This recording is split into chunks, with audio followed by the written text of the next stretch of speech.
Ceci n'est pas un conseil en investissement. Je partage ma vision sur le marché financier en général. Et si vous avez décidé de prendre une position d'achat ou de vente, vous en êtes responsable. Look inside the candle. Have faith on yourself. Be confident.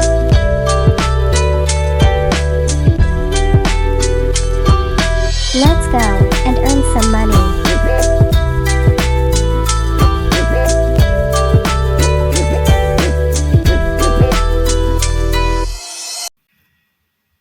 Salut, c'est Rami. Comment allez-vous? Eh oui, un petit missile japonais qui nous a frappé hier, aujourd'hui à 2 heures du matin. Ouais, bon, c'est pas si grave, hein, vous savez. Bah, je suis en une minute, je prends un petit scalp de... S'en fout ce que je suis en train de faire, franchement. C'est pas le moment d'expliquer mes classes, c'est plutôt de parler plus ou moins macro. Donc, je passe en 4 heures. J'ai de 4 heures. Oui, je suis en achat. Oui, je suis en achat, donc... Alors, ce qui s'est passé aujourd'hui, c'est que l'hypothèse que j'ai mis hier, franchement, c'est que les 23 000, si elles cassent, on plonge. Pourquoi 23 000? Bah, juste au-dessous du cluster que je vous ai montré hier, juste en dessous, 23 000, c'est un prix genre institutionnel, hein, 23 000, hein, donc c'est pile poil. Et comme par hasard, ce que je vous montre, c'est le pourquoi, hein, c'est pourquoi, comment on fait, mais le pourquoi. Comme par hasard, 23 000, le cluster le plus important dans toutes les deux bougies, en fait. C'est un cluster énorme. Enfin, bref, c'est ça, c'est pourquoi je vous dis look inside. Par contre, oui, on a raté ça. Même si j'ai mis deux trucs là, un truc chartiste que voilà, j'ai essayé de vous montrer comment les gens pensent, mais bon.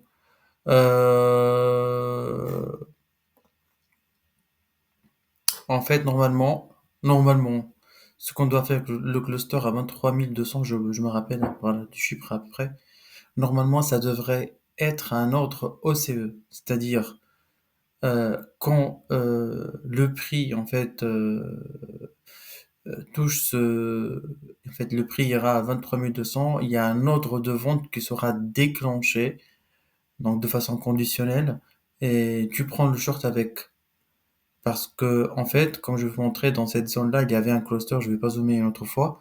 Donc il y avait un cluster qu'on a vu, et je vous ai dit que quand on a un cluster, et si le prix va frapper ce cluster, soit il le frappe. En fait, là, il est revenu. En fait, le cluster, il était là, hein. Pardon, excusez-moi. Le cluster, il était là, donc il est revenu une fois, donc il a testé, le prix a monté et tout ça. Après, donc, il n'a pas réussi, donc, bam, la chute. Et les Asiatiques, donc, ils préfèrent cette heure-ci 2h36, donc, c'est 2h36 pile poil, hein, donc, ils ont déclenché leur ordre de vente, donc, là où il n'y a plus de vendeurs, hein, donc, c'est-à-dire les particuliers, même les institutionnels, non, n'ont pas le temps de réagir, donc, ouais, c'est malin de leur part, mais après, je suis pas inquiet parce que les sessions qui vont suivre après, session européenne la semaine prochaine, donc européenne et américaine, donc ils vont se défendre. Ils vont se défendre. Je vais vous expliquer pourquoi ils vont se défendre. Mais bon, comme je vous ai dit, c'est un combat entre acheteurs et vendeurs. Juste une spéculation, donc voilà. C'est tout simplement. C'est pas parce que j'aime bien le Bitcoin ou non, non, non, pas du tout. Donc, c'est juste une spéculation. J'aime le Bitcoin, ok, j'achète, non, parce qu'il y a vendeur et il y a acheteur. Donc, c'est ça le concept, hein. C'est toute l'économie dans tout le monde entier. C'est comme ça que ça marche. Bref, donc je passe. Qu'est-ce que j'allais vous dire? Donc là, je vois depth of market. Là, c'est les ordres en attente. Je vois un 23 000 entre exactement 23 425 et 23 444 des ordres limites de vente qui sont en attente sur Binance Future. Donc voilà. Donc fort probable que le prix va revenir aussi pour tester parce que ça, les gens ils vont appeler ça, c'est un ordre bloc de vente. Ok. Ok. Ordre de bloc de vente, c'est-à-dire à partir duquel le prix a chuté. Bravo pour la définition, je leur félicite. Par contre, j'ai pas un bon volume de vente journalier en market profile, hein. C'est-à-dire là, on a un bon volume d'échange et là d'un seul coup, bam, le prix a chuté. Ah, je suis pas content. Donc, je suis pas content, c'est-à-dire je suis content parce que le prix va revenir, hein. Donc, mais c'est-à-dire il n'y a pas un short puissant, hein. C'est-à-dire il n'y a pas les trois sessions qui sont montées en short. Il n'y a qu'une session, c'est la session asiatique et je suis quasiment sûr qu'elle sera ravalée par la suite les 2 semaines qui vont venir, hein. Donc, voilà. Donc, qu'est-ce qu'on vend dans cette bougie? Il faut voir dans le cluster. Le plus grand cluster, c'est 22 801. Non, 22. Bon, allez, 22, c'est 22 800, allez, disons. 22 800. Après, il y a d'autres clusters, hein, ils sont là, ces clusters qui vendent. Voilà. Ce qui m'intrigue dans ce cas, c'est que, en fait, en utilisant le market profile, donc, c'est que généralement le prix avant de partir à la hausse ou à la baisse, il doit faire un genre de courbe, donc trois distributions gaussiennes. Donc vous pouvez voir la loi de Gauss sur Google, Wikipédia ou ce que vous voulez. La loi de Gauss, c'est une distribution normale, c'est une loi statistique. Donc vous pouvez voir, donc juste avant de voilà, regardez ici, on fait trois vagues de Gauss. Donc ces trois vagues de Gauss, en fait, pour moi, ça me rassure quand je les vois, ça me rassure. Ça me rassure c'est-à-dire quand on est par haussier, ça me rassure qu'on va partir encore à l'hausse. C'est-à-dire on a travaillé cette zone, cette zone, cette zone, et là on va travailler d'autres zones, c'est-à-dire il y a acceptation du prix plus haut. Par contre, ici, dans cette zone, on a que, c'est vrai, le prix, il y a trois vagues ici, il y a beaucoup, c'est-à-dire il y a un rejet de ce prix à entre 25 200 et 23 350, 370. Bon, j'aurais aimé, bah, si, c'est pas j'aurais aimé, mais après, il n'y a pas ça ici maintenant, il n'y a pas ça. Donc, ce genre de truc sera formé. Donc, ce genre de distribution normale, en deux vagues, minimum deux vagues, hein. Moi, j'aurais vraiment deux vagues. J'aurais, après, moi, je suis certain que je vais avoir une vague ici. Voilà. Donc, la semaine prochaine, peut-être le week-end, hein. Hop, on va avoir une vague ici, qui va en fait, une vague ici qui va pas dépasser là, il y aura le NPOC ici, exactement à 23 400. Et le value area high, il y a quel prix? 23 498. Oui, donc là, il y aura un beau volume. Petite bougie algo possible. Euh, je vois une petite continuité baissière sans prendre ça. Parce que ce bloc, il est bien défendu. Avec trois vagues aussi. Et il est il sera et fortement défendu ce prix. Alors, pour descendre, ah ben, il faut franchement les trois sessions, hein. Donc, asiatique, européenne et pour le moment, il n'y a que celle-là, elle va rien faire. Pour le moment. Pour moi, elle va rien faire. Bon, bref. Euh, Ce que je voulais dire, un autre truc intéressant. Donc, je vais mettre ça. Euh,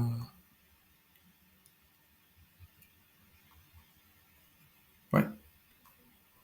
Voilà, je voulais vous montrer que oui, je peux avoir des trucs négatifs, hein, donc c'est pas grave. Hein. Je stresse jamais. Ça, si j'ai confiance en mon allié, je stresse jamais. Donc non, pas du tout. Je vais attendre, c'est tout. Hein. Même si l'entrée n'est pas sniper, bah, j'aimerais bien voir les gens qui font des entrées sniper et les publient en temps réel. Hein. Ah ça, j'aimerais bien voir. J'aurais, j'aimerais bien voir ça parce que il y a que du blablabla. Ils peuvent tenter une, deux, trois, cinq fois, sixième, il dit la dixième fois, ils nous montrent ça après. Bon. Euh, donc ce qui est intéressant, je vais passer en daily pour vous montrer ça. Le, le cluster statistique, je vais entre-temps lever le market profile pour que ce sera plus clair.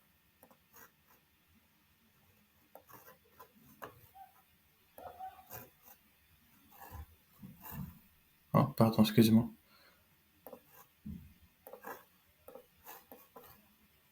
Après, il y aura la vision weekly. Hein. Pour la vision weekly, je suis balèche, hein, donc il peut tout faire. Hein. Je m'en fous, on est balèche. On est haussier. Voilà. Donc, en vision journalière, ce qui est intéressant, c'est que là, le prix, si vous voyez, je vais mettre une petite ellipse là. On avait un delta à 51 507. Donc le prix, il est revenu. Donc il fallait quoi pour revenir à ce prix? Regardez les ventures, ce qu'ils ont fait. Ils ont frappé une fois moins 20 000, puis moins 30 000, puis moins 31 000. Oula! Donc oui, hein, donc je peux dire ça, c'est la définition d'un pullback. Vous voyez cette bougie-là? Regardez cette delta. Elle est forte cette bougie-là. Donc, elle a été cassée quand même. Hein. Elle a été prise. Hein. Le bas de cette bougie, il a été pris. Bon. Donc après, il reste ça. Vous voyez bien ce cluster d'acheteurs. Ah ben je pense qu'ils vont réagir. Hein. Je pense qu'ils vont pas laisser l'affaire partir comme ça. Hein.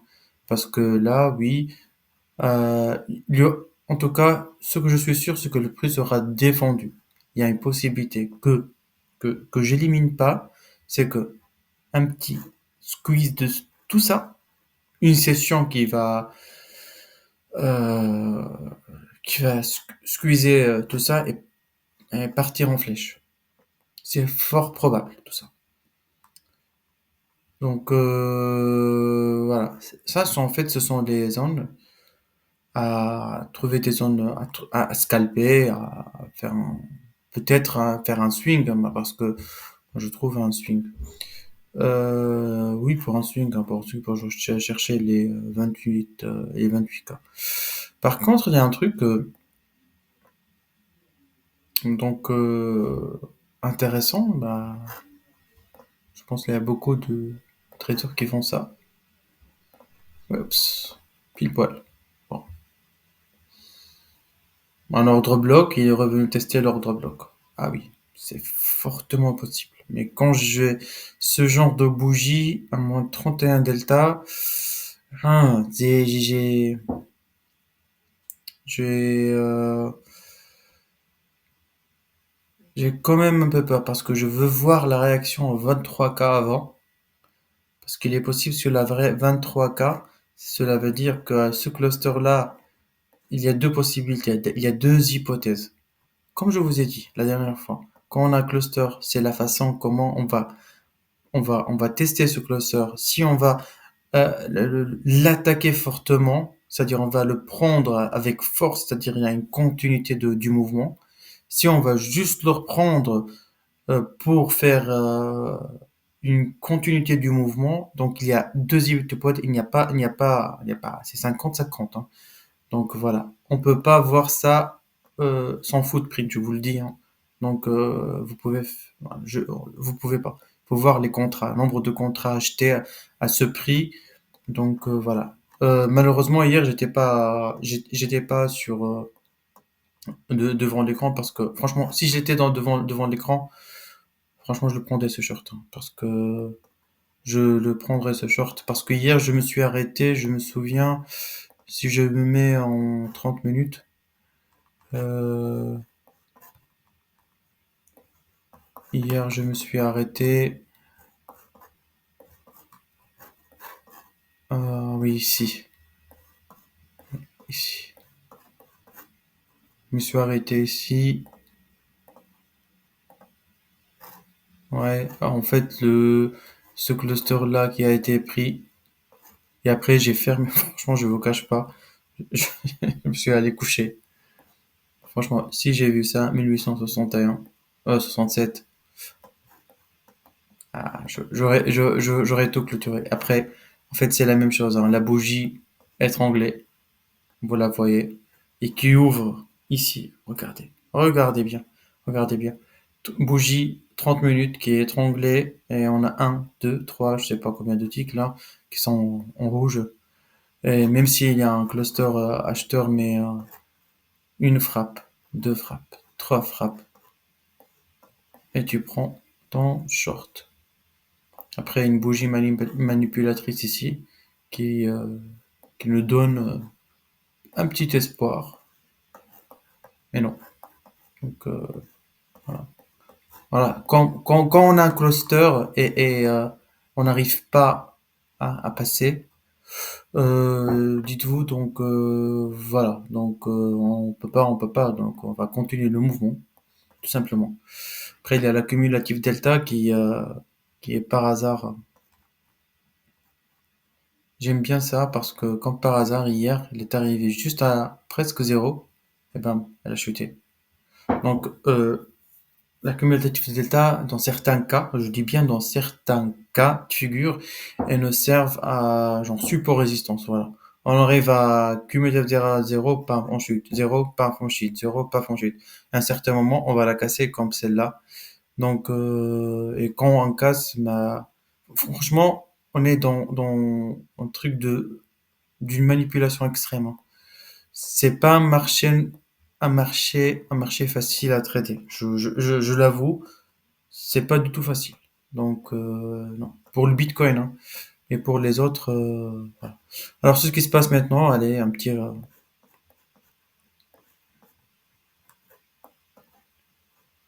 ben, pourtant, j'ai pas, pourquoi j'ai pris ce trade, moi. Bon, oui, je pense que oui, en fait, ce genre de trade que je voulais vous montrer, hein. Donc, voilà, donc, comment gérer le risk management parce que je voyais ça. Donc, une bougie de 30 minutes qui est belle, hein, donc elle ouvre là-dedans. Bon, après, c'est juste celle-là qui n'est pas très belle, la bougie. Donc, voilà. Moi, mon stop loss, il est là. Donc, ici, 22 225 exactement. Bah, si je perds, je m'en fous. C'est pas si grave. Mais par contre, là, il diminue avec un delta qui chute, en fait, qui diminue. Donc, je suis pas très inquiet.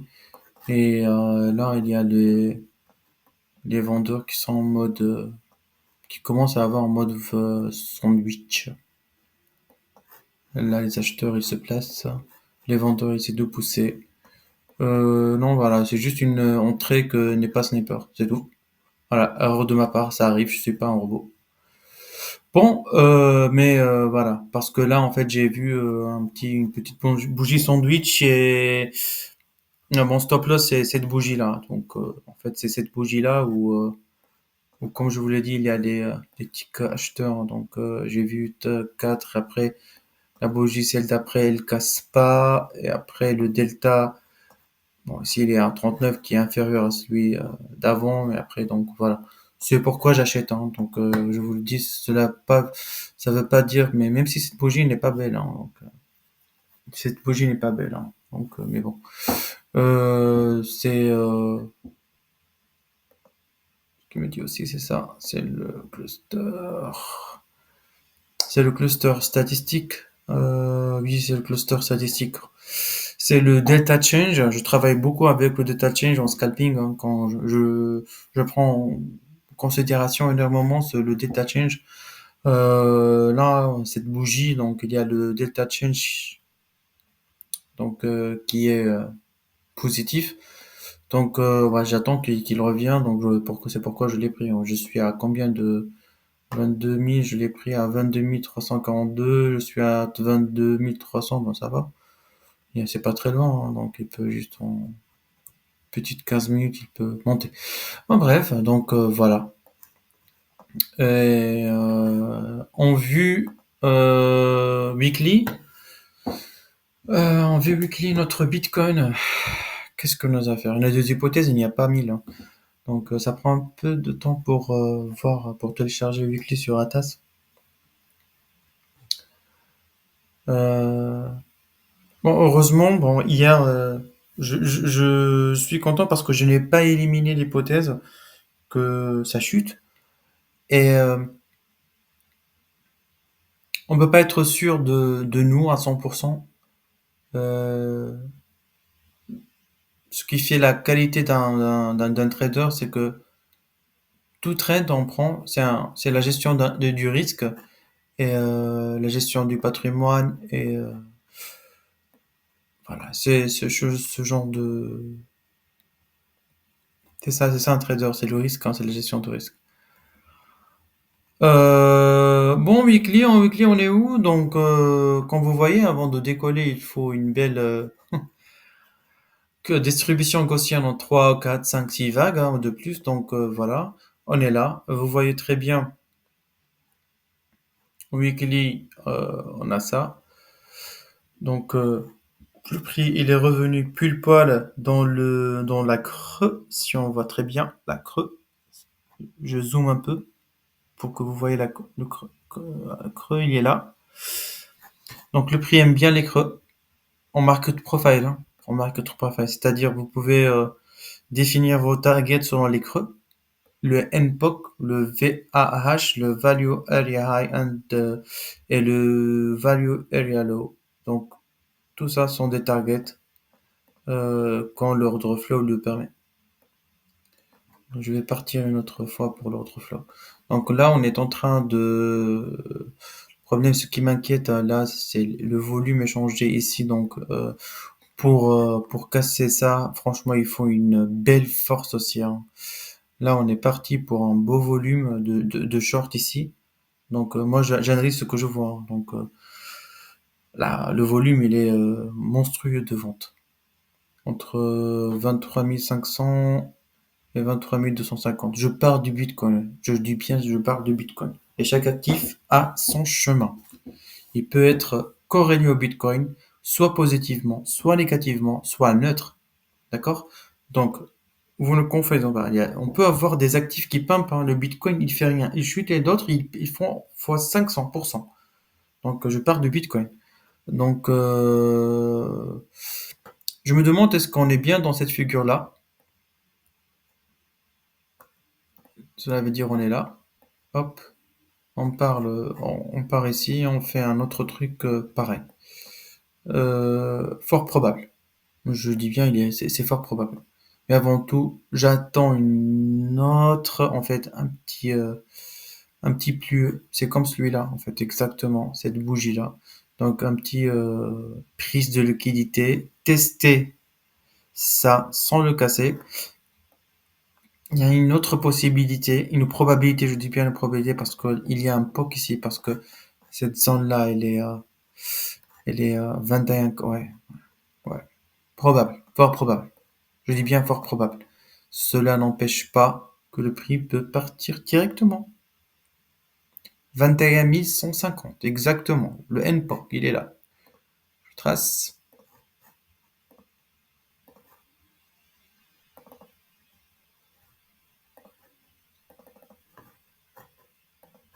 « 21 500. »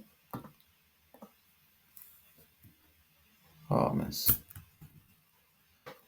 Ah, 21 150, il est là. C'est fort probable. Enfin, juste tester ce NPOC là. Et oui, c'est une forte probabilité aussi. Donc voilà. Bon, c'est vrai, il y a de l'imbalance ici, oui. Ce sont des zones, on les voit très bien.